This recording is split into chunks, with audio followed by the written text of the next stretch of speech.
রাত থেকে আমার শরীরটা খুব খারাপ। তো ঘুমানোর সময় হাসব্যান্ডকে ডিক্লেয়ার করে দিলাম যে কালকে সকালের যে কাজগুলো যেমন বাচ্চাদেরকে স্কুলে দেয়া, সকালের নাস্তা রেডি করা এবং দুপুরের জন্য ভাতের আয়োজন করা সবকিছু তোমার কাজ। কালকে আমি বিশ্রাম করব। তো এইটা বলে আমি ঘুমিয়ে গিয়েছিলাম। সকালবেলা আমি ঘুম থেকে উঠে দেখি যে সে তো নাক ডেকে ডেকে ঘুমাচ্ছে, কোনো কাজের পাশেও নেই, সে ঘুমাচ্ছে। তো জিদ করে উঠে আমি রান্নাবান্না বসালাম। রান্না-টান্না করার পরে যখন সে ঘুম থেকে উঠে আসলো তখন চিল্লাচিল্লি শুরু করলাম যে অন্য কোনো হাসব্যান্ড হলে বউ যখন অসুস্থ থাকে তাকে সকালবেলা উঠে হয়তো মেডিসিন দিচ্ছে, নাস্তা খাওয়াচ্ছে, নিজ হাতে রেডি করে বা চা কফি করে দিচ্ছে, ডাবের পানি খাওয়াচ্ছে বা স্কুপগুল করে খাওয়াচ্ছে। তুমি কি করতেছো আমার জন্য? আমি যে এত কষ্ট করতেছি দিনরাত 24 ঘন্টা, তুমি আমার জন্য কি করছো? জাস্ট একটা দিনই তো আমি অসুস্থ হয়েছি, তোমাকে রান্না করতে বললাম, বাচ্চাদেরকে টেক কেয়ার করতে বললাম।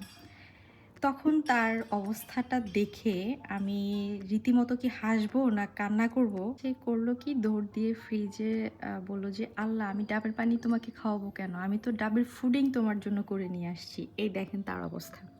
এরপর ফ্রিজ থেকে এগুলো বের করে আমাকে বলতেছে, "দেখো, বসে বসে এই ডাবের ফুডিংটা খাও। ডাবের পানি থেকে ফুডিংটা খাইতে মজা। আর তোমার জন্য আমি এটা করে নিয়ে আসছি।"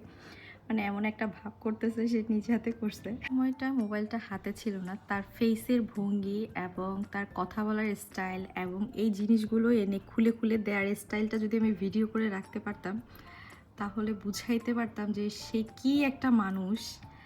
মানে কোনো কাজ তো করবেই না, উল্টা 24টা ঘন্টা ঘরের ভিতরে কমেডি চালু করে রাখবে। তার জামাইগুলোই কি আসলে এরকম হয়? মানে যদি কোনো একটা কমপ্লেইন করি বা একটু বকাঝকা করি তখন এই কমেডি শুরু করে দিবে, নাটক শুরু করে দিবে যে তারা ভাজা মাছটা উল্টাই খাইতে জানে না।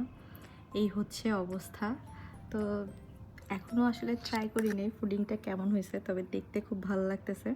আর নেক্সট টাইম এগুলো ইনশাল্লাহ টোকিও ফুডে পেয়ে যাবেন। এটা স্যাম্পল হিসেবে বাসায় চলে আসছে আমার জন্য। আর সে এমন একটা ভাব করলো যে সে করে নিয়ে আসছে আমার জন্য। আচ্ছা, যাই হোক, নিজ হাতে করুক আর ফ্যাক্টরি থেকে করায় নিয়ে আসুক, নিয়ে তো আসছে ট্রাই করার জন্য। তো আজকের জন্য মাফ করে দিলাম।